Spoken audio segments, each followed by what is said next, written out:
Salut tout le monde et bienvenue sur la chaîne Tir et Survie.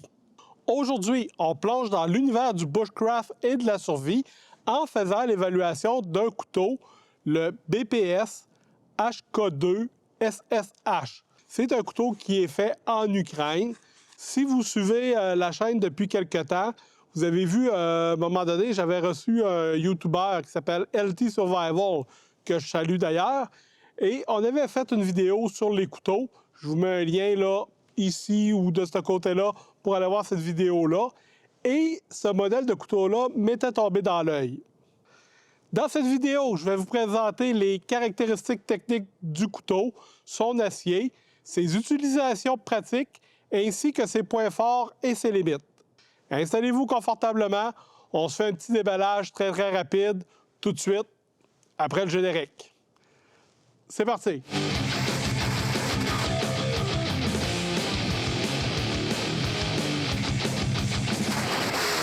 Le BPS HK2 SSH, un petit couteau qui nous vient d'Ukraine. On se fait un petit déballage rapide. D'après moi, ça ne sera pas très long. Donc, on a un petit lien ici pour aller vers la page Internet, j'imagine. Donc, on scanne ça. Le couteau lui-même.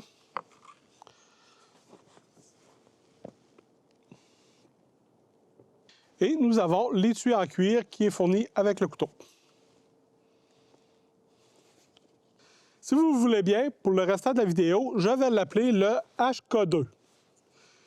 Donc, les caractéristiques techniques de ce couteau-là. Le couteau est équipé d'une lame en acier inoxydable. C'est de l'acier 5CR14 MOV.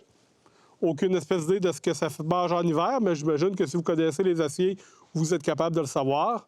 Mais ça me dit que c'est un matériau qui est reconnu pour sa résistance à la corrosion. C'est un choix d'acier idéal si vous travaillez dans des environnements humides, un peu comme de la neige qui pourrait fondre, de la pluie. Donc, ça va éviter que votre couteau rouille au fil du temps. Le mauvais côté de l'acier inoxydable, c'est que le tranchant va demeurer un peu moins longtemps par rapport à un acier plus à base de carbone. Il faudra prévoir de l'entretenir et de l'aiguiser régulièrement. En parlant d'effilage, la lame fait 13 cm et c'est une émouture scandinave que vous retrouverez dessus. Ce type d'affûtage est parfait pour tailler et travailler le bois, soit tailler des branches ou vous faire des petits balais là, pour allumer votre feu. Le manche est en bois véritable, en bois de noyer, qui a été traité à l'huile danoise. Si on récapitule, c'est fait en Ukraine, c'est une émouture scandinave et c'est de l'huile qui vient du Danemark. Non seulement le manche est quand même beau avec sa finition naturelle, mais il offre une prise en main confortable et on nous dit que ça résiste bien à l'humidité. Enfin, le couteau est livré avec un étui en cuir qui me semble quand même de bonne facture.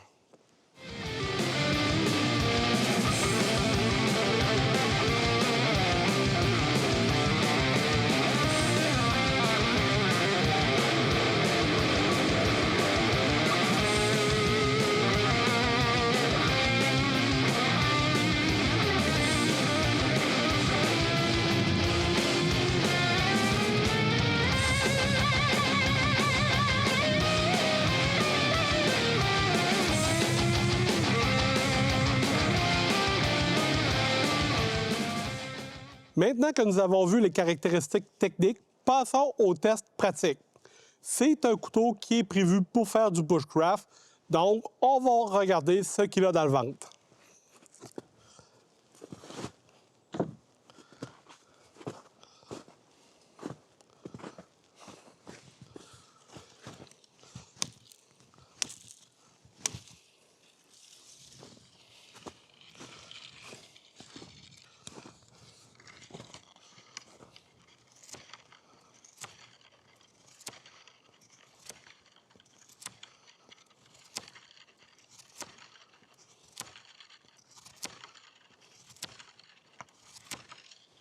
En tout cas, pour la branche, aucun problème.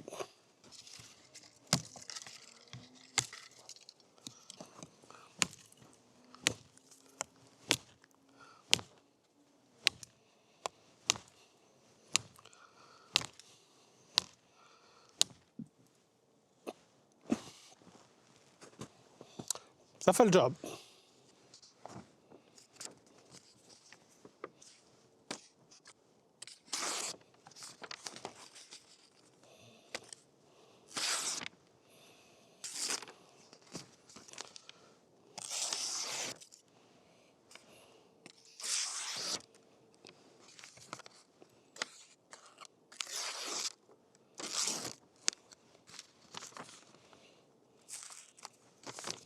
Je pognais ici un petit bout dans le mouillé, là.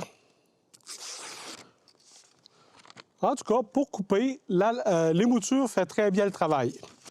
Petit morceau de paracorde ici. On sait tous comment que de la paracorde, ça peut être difficile à couper. Donc, on va utiliser le tranchant principal, voir qu'est-ce que ça donne avec notre paracorde.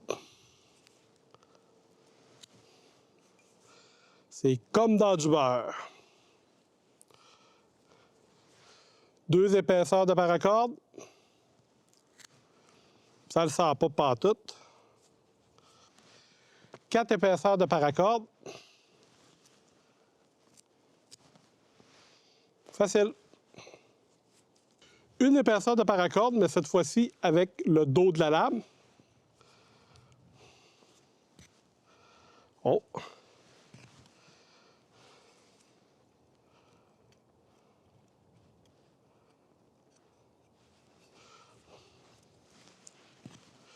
Bon, ben le dos de la lame n'est pas vraiment aiguisé pour couper, j'ai comme l'impression. Je ne sais pas quelle autre utilité ils peuvent lui donner, là, mais je pense que ça ne doit pas être vraiment fait pour ça. Donc, la lame principale, ça coupe vraiment beaucoup.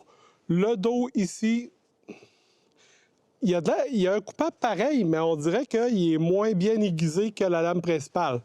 En réalité, ce qu'on veut, nous autres, c'est que la lame principale coupe incroyablement. Le dos, ça peut être... C'est comme secondaire. Quelqu'un pourrait décider de l'aiguiser un petit peu plus. L'étui vient avec un truc, là, comme ça, que je trouve qu'il n'y a pas une... Je ne sais pas comment l'appeler, celle-là, là, mais c'est pas quelque chose que je trouve intéressant, là. Parce que même si on le met debout, la lame a de l'air à avoir tendance à vouloir descendre. Donc, ce bout-là, pour moi, ça va être quelque chose probablement à enlever, là. Ce bout-là, là, ça va être quelque chose à enlever. Maintenant, je vais me servir de l'étui avec la vraie ganse.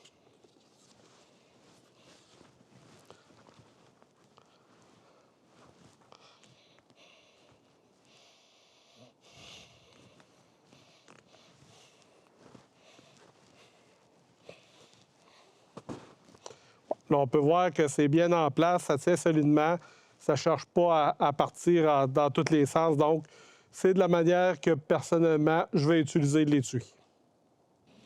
Et l'étui a une bonne rétention. Un autre petit test qui est important pour ceux qui vont en forêt, ceux qui se servent de ferrorod, c'est de savoir si la lame est capable de faire des étincelles avec leur ferrorod.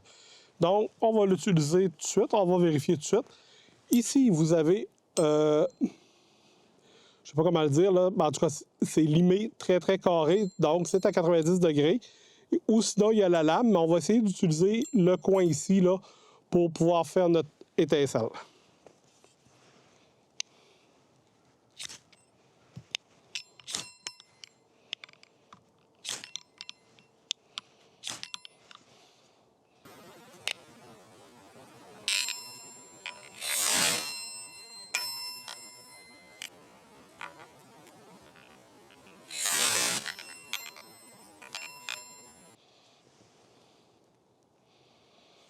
Donc, de ce côté-là, ça marche, ça fait des étincelles. Et ce que j'aime bien aussi, là, c'est le petit truc ici pour mettre le pouce, pour avoir un peu plus de fermeté avec notre lame si on doit rentrer dans quelque chose ou qu'on doit travailler avec un peu plus de minutie. Donc, ça va venir nous aider à contrôler notre lame comme il faut. Autre truc intéressant, ici à la pointe, vous avez, c'est une soie qui est au complet, là, une soie traversante. Je me souviens plus du terme exact, mais vous comprenez ce que je veux dire. Et vous avez un trou sur la soie pour pouvoir mettre une paracorde pour ne pas la perdre. Genre.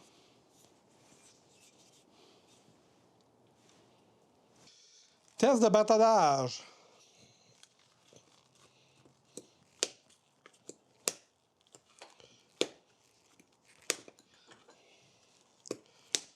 En tout cas, pour l'instant, ça fonctionne bien.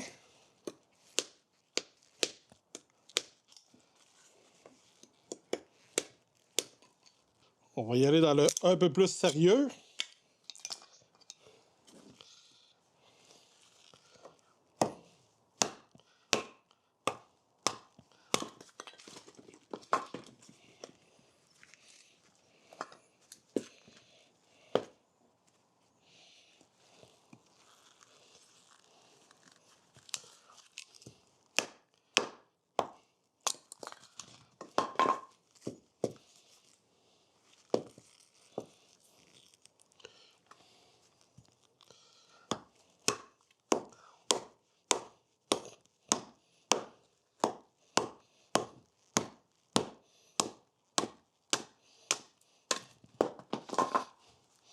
Donc, je pense que le test est passé.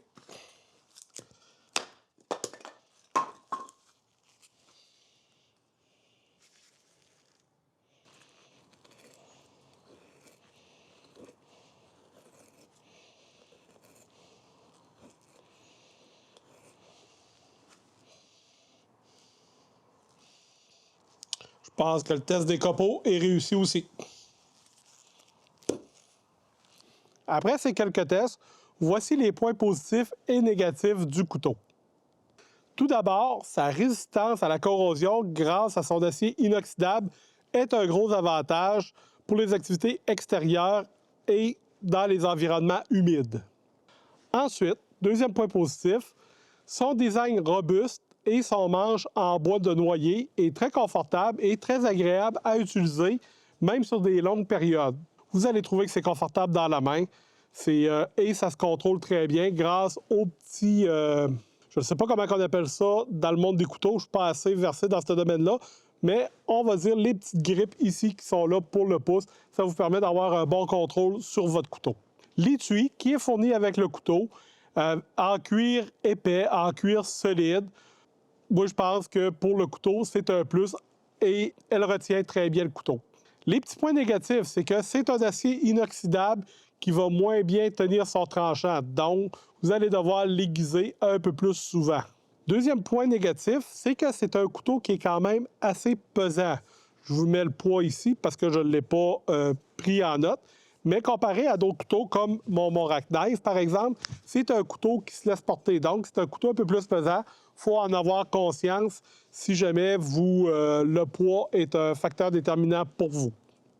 Pour conclure, le HK2 est un excellent choix si vous voulez un couteau de bushcraft robuste et polyvalent qui va résister aux intempéries.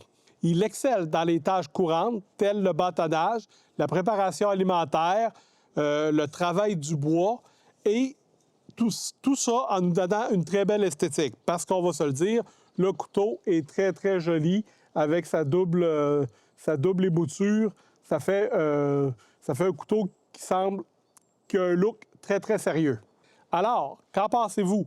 Est-ce un couteau qui pourrait trouver sa place dans votre équipement? Laissez-moi le savoir en commentaire. Sinon, quel est votre couteau préféré pour le bushcraft et vos sorties de tous les jours en forêt?